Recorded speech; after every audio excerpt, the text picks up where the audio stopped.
Hi, we're back for the block of the month, for the month of March, and that means Shamrocks and St. Patrick's Day. So join us as we put together this block, and I'll tell you how to make it either a block for a quilt for 2024 that's got all kind of novelty designs, or you can use it to make a cover for a pillow to decorate your home. We'll be right back with that.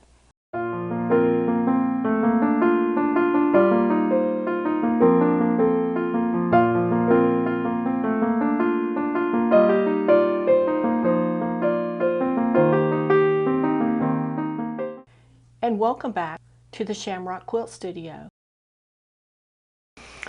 Hi, and welcome back. I'm just taking everything out of my project box for this project, and we're going to get started on it today. Now, in this box, I'm holding in the fabric that I'm using as the background fabric for the quilt.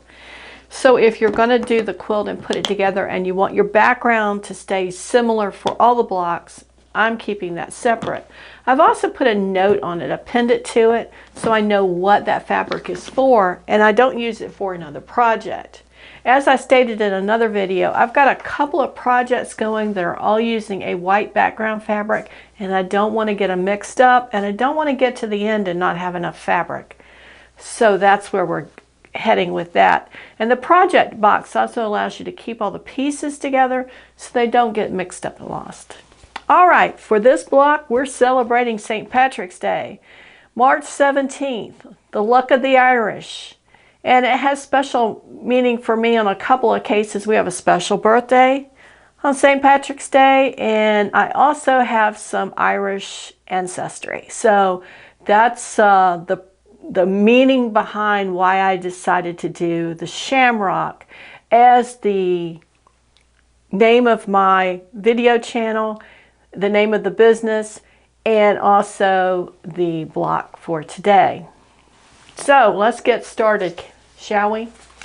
Now, this block is finished, and we're going to do the next one very similar to it. I have chosen to use my logo as the Shamrock, but there are lots of depictions of shamrocks that you could find just about anywhere. So if you choose to go with another depiction for that, go for it. That's great. If you're interested in this drawing to work with, I would be happy to email you a line drawing of it so you can work with that. Just check out the description of my channel and you'll see the email address there. And give me a day or two to respond to you, since I don't know how many people will have asking for it. Just enough time to manage that. Okay. So I've got the block finished here. For the pillow, in addition to that, I'm going to need two pieces, and I think I cut these at 9.5 inches.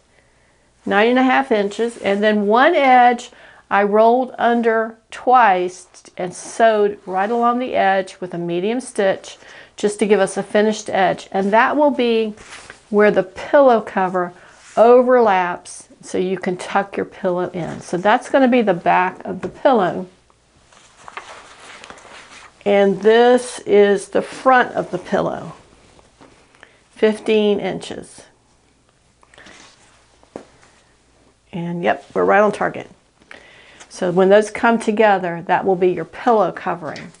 Now, what I did, and this is very similar to the technique that we used for the hearts in our February block, but I took this drawing. Before I cut it, you can either make a copy of it, or you can go ahead and mark your 15-inch square where the center is, and then some little marks along the edges. You can kind of see it right there of where that shamrock petal is going to go. So this one, that's going to be this petal, and it sits right there. And then this one goes here, and the other one we're working on will go here. So we'll put all those together to get the block. And I went ahead and marked that. And then I also, on the 15-inch square, I marked a line, and let me give you the exact measurement. 2 3/4 inches in. Now, depending on how wide you want that, you could adjust that some. That's going to be the first thing we work on here right now. And of course, I'm using, I didn't tell you that, a plain white for the background of the square. Then I'm using this green gingham as the border. And then I have a dark green fabric with a light green shamrock printed on it. But there are lots of fabrics you could use as well. And if you choose not to do the shamrock for the center, there are other designs that you could use for March. Now, this year, I believe that Easter also falls in March. So instead of, if you didn't want to do a shamrock and you wanted to do an egg, you could use the same techniques to do something like that. Or cross, or anything that met with your reminiscence of March and what March means to you. Okay, let's get started. And I know I have some pieces missing, so I'm going to have to go look for those in just a second. But we'll start with what we can here. All right, first of all, I'm trying out some new pens here. So we can do that. Now, I'm going to start with the border first. And what I have done is I have taken a strip, and I should probably tell you how wide that is. I cut strips that were 3 1/4 inch wide. And like I said, you could adjust that if you needed to. And I've drawn that line at 2 3/4 inches. And I'm going to sew a seam at 1/4 inch into the fabric. So that's going to be at 3 inches in. And what I've done is I have started the fabric here just outside of this line that goes here. And we're going to do it similar to the way that a log cabin is done. We're going to sew and sew and sew and sew. So it's going to be that way. This one, I did the 2 sides and then did the top and the bottom. I think this is going to be a little bit easier. So we're going to just get this ready.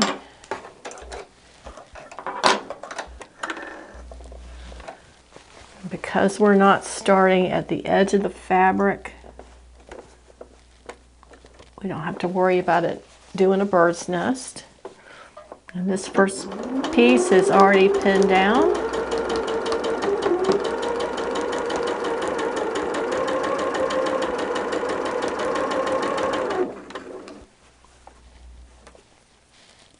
And I'm at a 2.4 setting for the length of my stitch.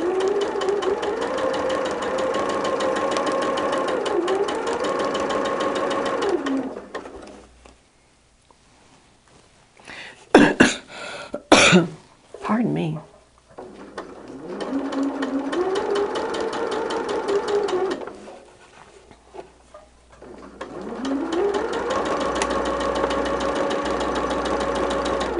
Okay. And we're going to sew over that, so I'm not going to bother to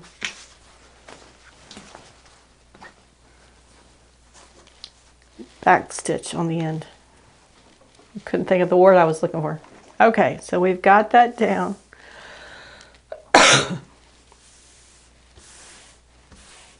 Okay, one piece down. I'm going to pin this one here because we're going to start another strip. And I want it to be flat underneath. Now I did try to make the strips so that they are going to look kind of similar when they get down on the fabric. So we'll see how that works. And I'm going to take, let's see, that one's a little longer than we need. That one's shorter than we need, and this one is way longer. But we can use that and make it into 2.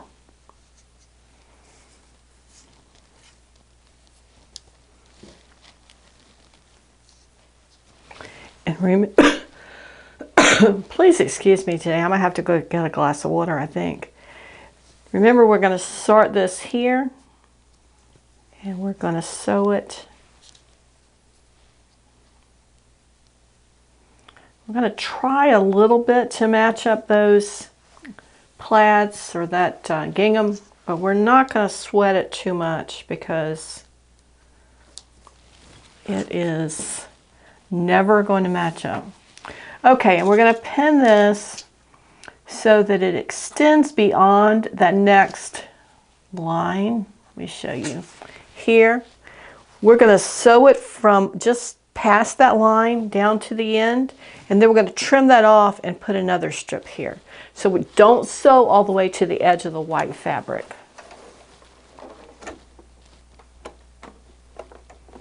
Back it up maybe somewhere between 1/4 and 1/2 inch back behind that other line. And then we're just going to sew. Now you want to make sure it's extended beyond this edge down here.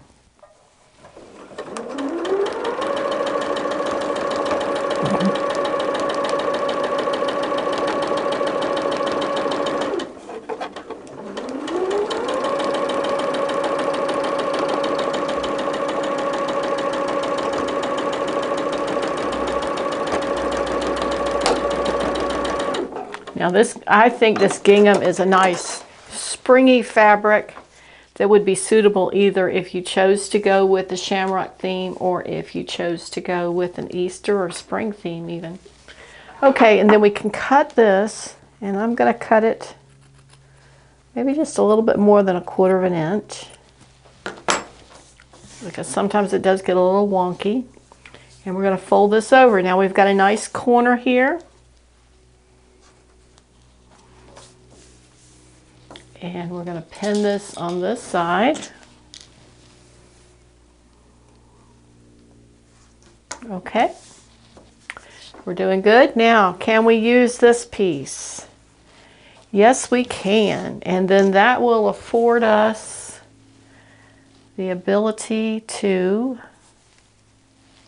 get another piece here. So we've got plenty of strips cut. Let's flip this over.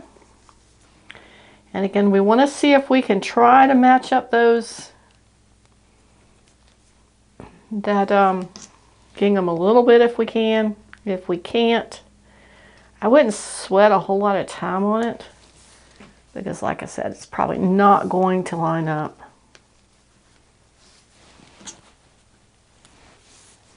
And the gingham also runs a little bit off in being a true straight line. Okay, so we're going to sew this, and again we're just going to sew a little bit beyond the seam. And I'll tell you, I've made a mistake because what we should have done, oh, and I thought about this and then I forgot about it. When we started this first row of stitches, we should have started sewing at the blue line, not all the way back. So what we're going to do is we're going to sew this, and then we're going to come back here, and then we'll take those stitches out so that we can run that next one underneath that. We could have done that a little differently, but it'll work this way. It'll work the other way as well. And you just get used to, if the fabric goes that far, you feel like you need to go that far. I just almost did it again.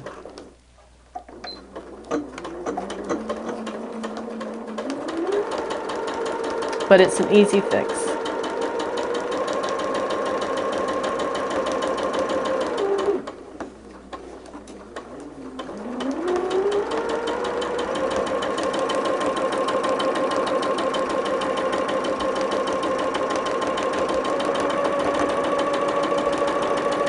Tell you, with this standard foot that I have on the machine, you're sewing longer straight lines, it works really well. I was just working on something a minute ago where I had some little short seams, and it doesn't work as well for that. Okay, there we go. Now we're going to cut this one. because we started here, we're going to start here in this corner. We're going to trim this back.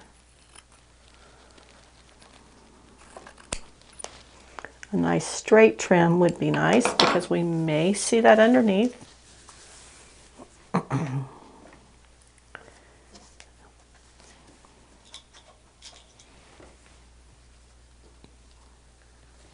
Okay, that's all pinned.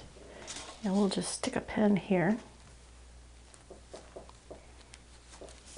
Okay, so then the last piece, and let me take this seam out because we want this piece to run all the way, but we want it to run all the way on top of the other piece. I, frankly, forgot all about that.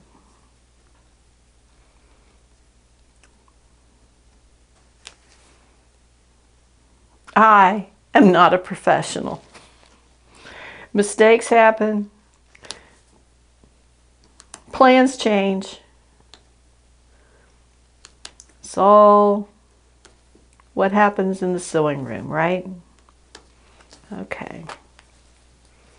And this gingham is a little bit of a looser weave fabric, so we want to kind of be a little bit careful taking this out.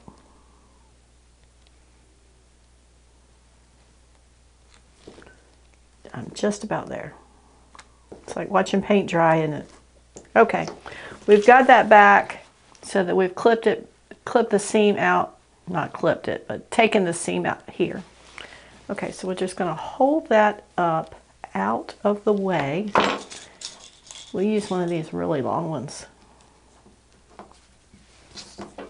I bet those are really nice to use when you're pinning a quilt. And we've got here a piece that should be long enough, and we're going to flip it and find where that line is.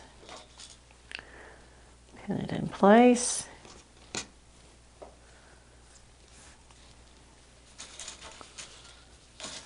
One thing you want to do is make sure that where they come together, they're where they should be. Put a couple of pins in there. And remember, we might need to take out a couple of more stitches just to make sure. Okay, we've got that one pinned back out of the way.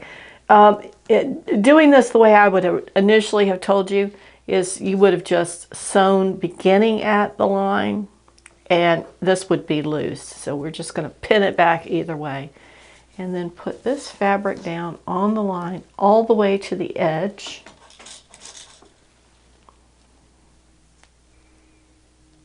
And I put that pin right through that fold too, so it should hold. And we're going to stitch that all the way from the edge. And I double checked. We're not getting the fabric underneath, which is good.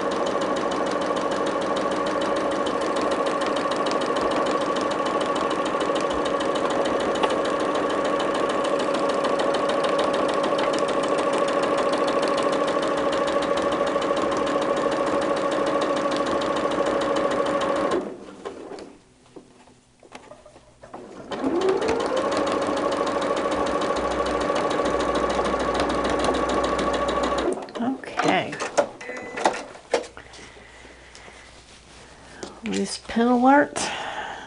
Take these out.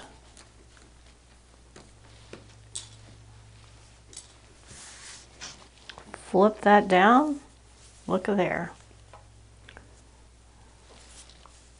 That is looking really nice. Now, what we're going to need to do is we're going to need to fold this back a bit, and we're going to use a pin to pin it down. And then we're going to place this piece that's already there right over the piece we just sewed down. Let's get it. We don't want any ruffles or tucks or anything. So you see, this is the piece that was already sewn down. We ripped it back, pushed it out of the way. And then we sewed this one all the way down. And then we're going to sew this one down. Now what you can do is you can take the bulk out of this, by coming back in and removing that seam back a bit so you can trim that fabric out. Honestly, this one was easier because you've got double fabric in the corners that I just trimmed out after the fact. This one would save you a little bit of fabric, but it's not going to be that much. And I think I got 1/4 yard of this gingham fabric. So it was, and 1/4 yard is probably going to be enough to do both projects.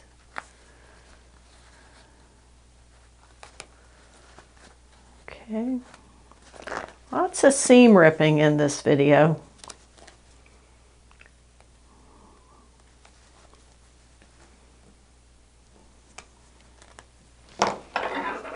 A little better planning next time on my part. And we're going to trim that back. Okay, so we've got those 2 little scraps. I'll go in our scrap basket. Okay, we've got this pinned here so that this piece that was already there just needs to be stitched down right over that other.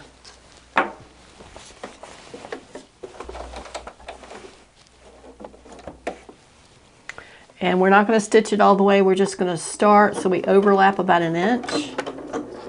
1 stitch back is all we need.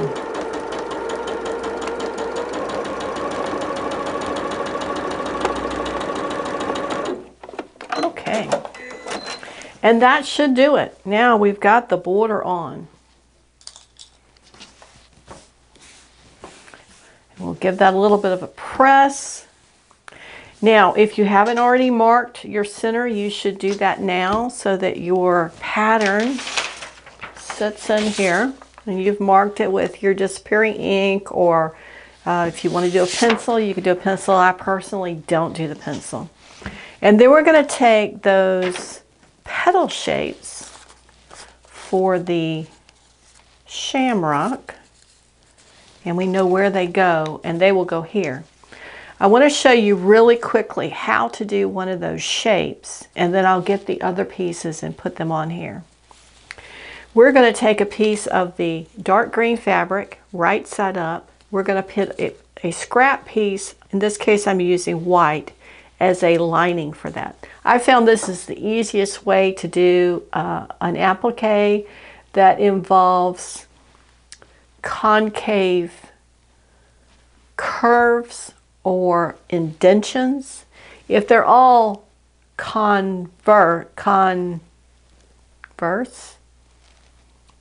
my math memory is not working right. The push out curve, I will call it that, is much easier to do just a press on versus a concave. That really requires clipping and sewing and lots of work to get that just right. I actually prefer this. I think it's quicker. So what we're going to do is we're just going to quickly, and the one thing I am going to do is I'm going to switch out my thread. Okay, so we're just going to sew around the edge of the fabric template. And I got a little carried away there.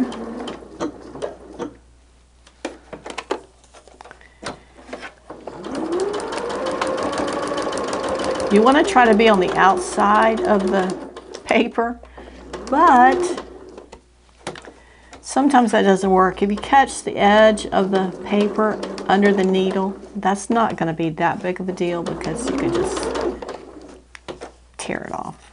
But if you're going to use it multiple times, like I am, for more than one of these, I would try to be careful.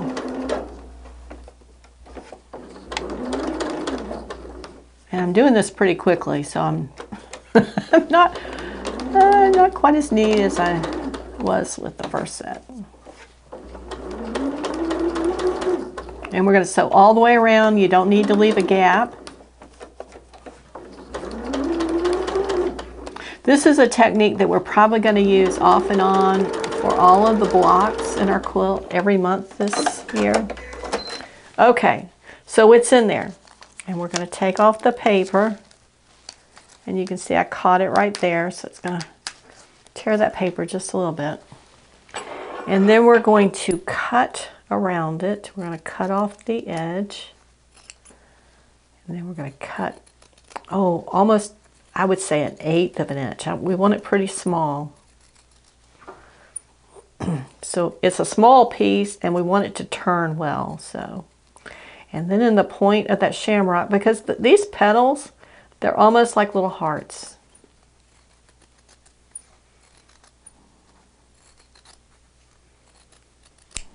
Okay, so we've got that. And I do a couple little notches. 3 or 4 on each side. And be really, really careful that you get close, but you don't get into that stitching. Because if you get into the stitching, it is really, it's going to fray on you, and you're going to get little raw edges. Okay, so it's sewn all the way around. We're going to separate the lining from the front. And then we're just going to cut a little tiny, a wedge, a slot. Maybe a slot is the better thing. That's the size of it right there. That little thing. Can you see that? And then we're going to use that to turn it.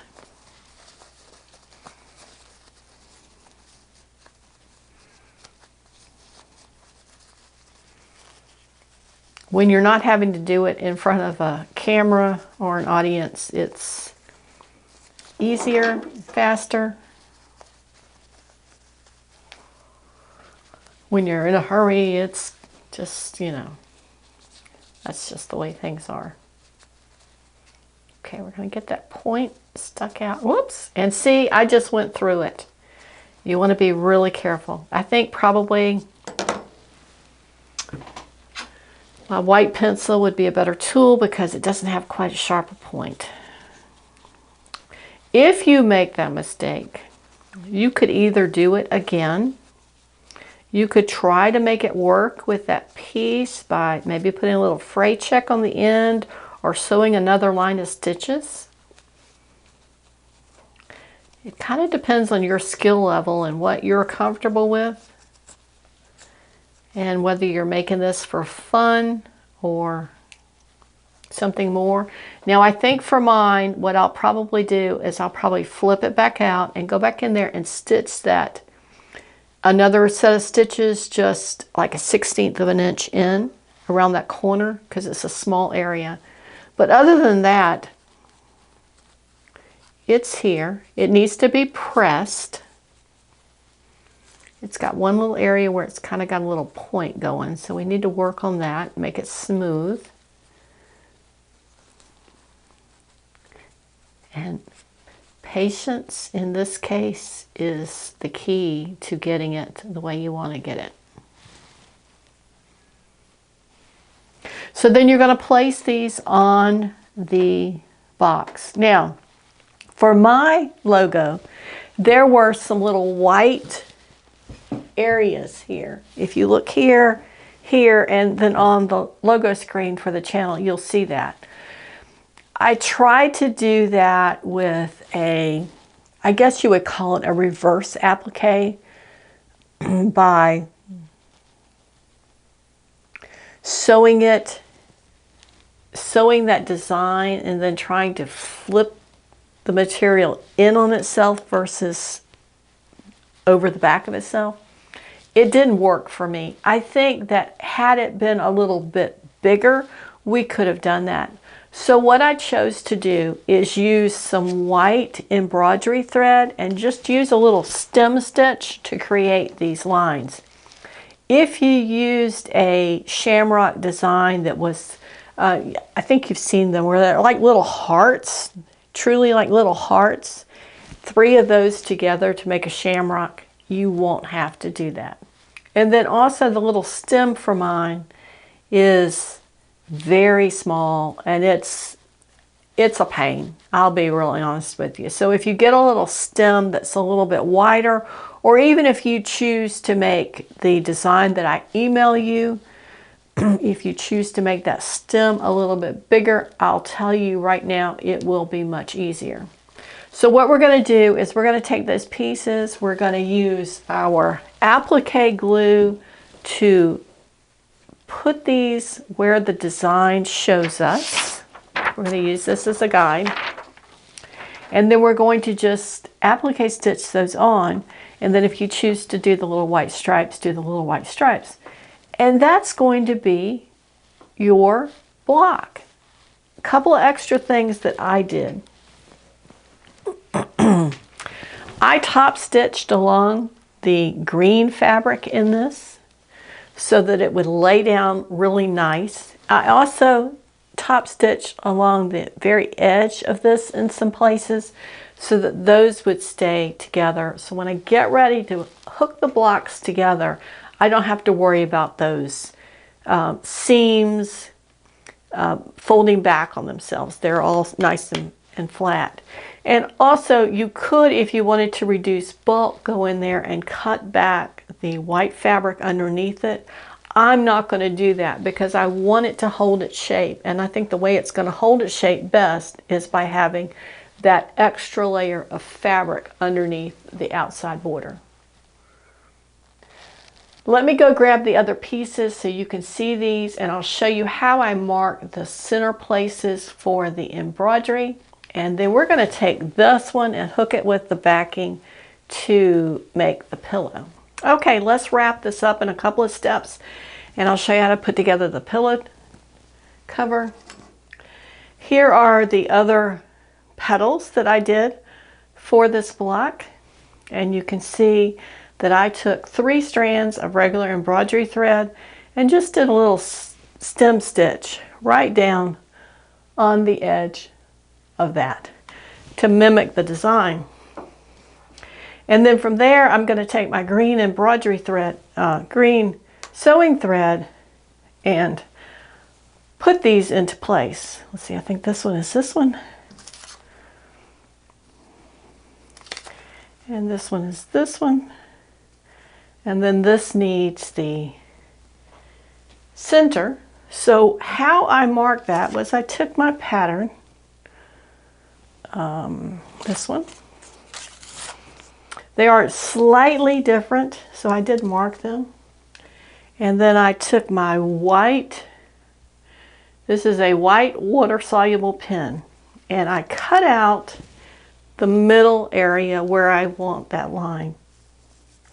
And I laid it on top of my finished petal, and I'm just going to use that pencil to color in that area in the middle. And it's a faint line, but it's lying right there. So I can get that lined up so you can see it. Not sure with the light there, you can. And then I'm just going to sew in that area a little stitch with the embroidery thread to give us that look. And then that with the stem, which right now is not in really great shape. It needs to be starched and folded over, and because it's so small, it's going to be difficult. The other option that you have is you can go with the stitching. If you love embroidery, you could also stitch that on as an embroidery stitch and not a applique piece. That's your choice. But that's how that goes together. It probably took me, I would say 2 nights, maybe 3-4 hours total to do the embroidery on this one and stitch them onto the pattern. And again, I'll tell you, for stems, if you choose to do a fatter stem, it will be much easier. Okay, let's take this one that's finished and turn it into a pillow cover. Now I'm using a process that gives me like a little envelope backing. And what I'm going to do is I have the top here, the front, and I'm going to lay down this one piece that I made so that the edges match the edges of this. And the seam, the back side of the seam here is outside. So we're having right sides touching. And we're going to do the same thing up here at the top. And we're lining up the outside of the fabric. And these overlap. Okay? And we're going to pin that in place.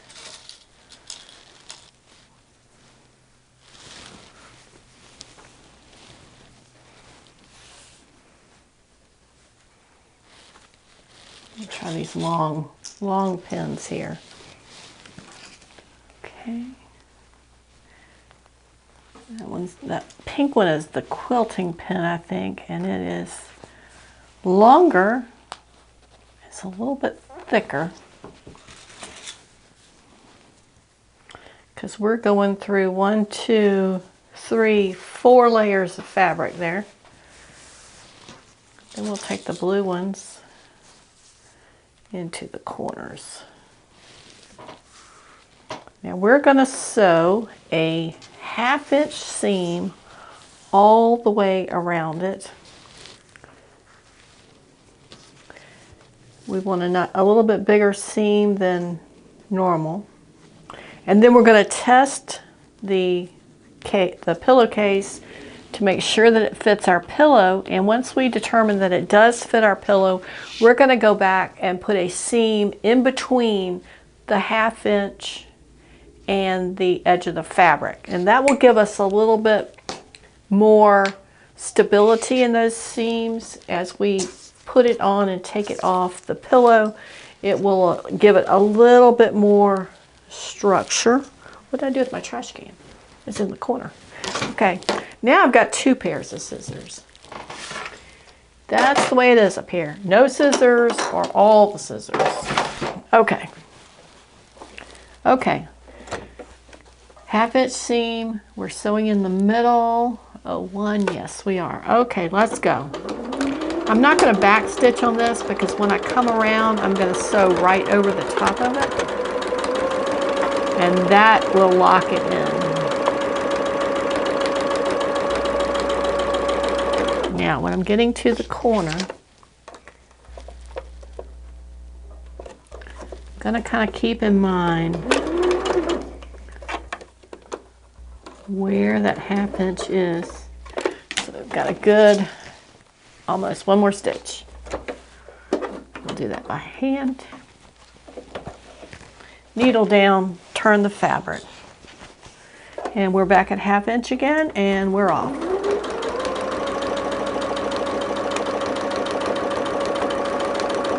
Now I think I said before that gingham fabric does tend to ravel a bit, or it's a little looser weave. I think that's what causes the raveling. So that second set of stitches that we're going to put in here is going to help a good little bit. Okay, I think that's going to do it. And needle down, swing it around.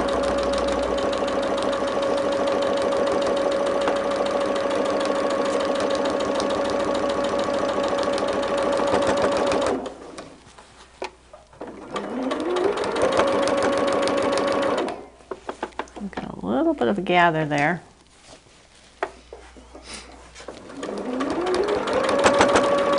Easy to fix.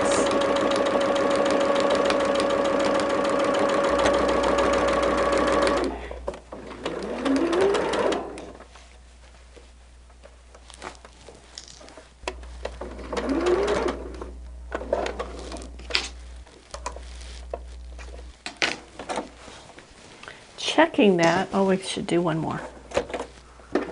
Checking that every time we come to a corner is going to give us a nice finished project.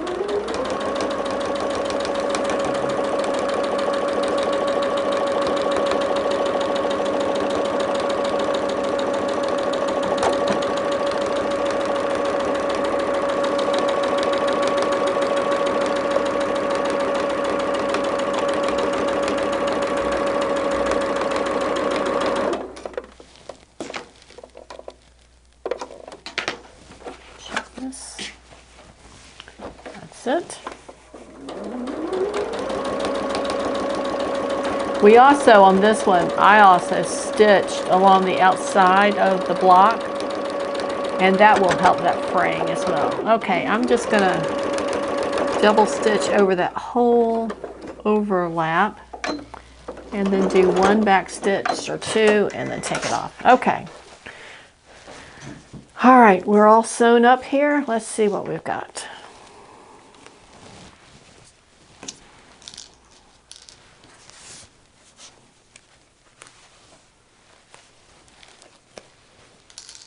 Okay, and then we're going to, I'm fairly confident that this is going to fit because it did on the other. I'm going to go ahead and cut a little notch out of the corners. I'm not going all the way to the seam. I'm just maybe halfway.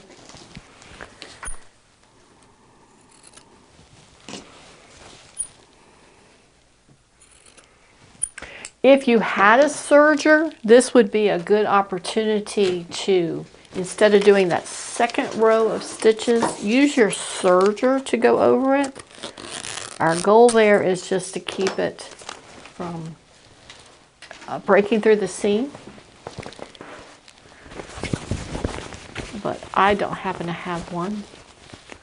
And I'm not going to make the same mistake again. I'm going to use my pencil to do these corners a bit. I'm not going to do them a lot until we get that second set of stitches in. This is a trial run, but I'm going to push those corners out. And since we're the same size as we were for the other one, this should fit in really nicely.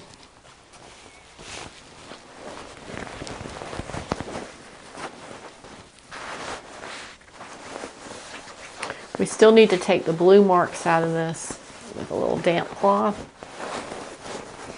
And let me just, while we're talking about the blue disappearing marker, I have noticed on some of my projects that even though I look at it and I see that all the marks are out, I'll come back to it in a month or so and look again, and there's still blue marks. So it may take a couple of times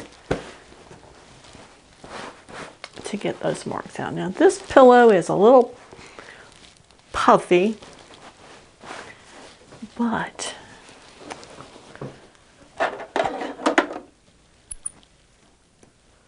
look at that. That's all there is to it. And this one, since we had a little more of an overlap than I did on the first one, I'm not even sure that a snap or a hook and eye is needed. But there we go. That's our pillow, and that's our quilt square for our 2024 block of the month.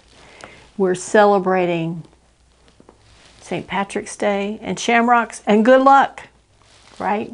Okay, for me to finish this, I'm going to run that second seam around between the edge of the fabric and the half-inch seam that we made, and it's going to be finished. One other quick note that I wanted to mention. What we're usually accustomed to in decorative pillows for our homes are pillows that are made out of a blend fabric.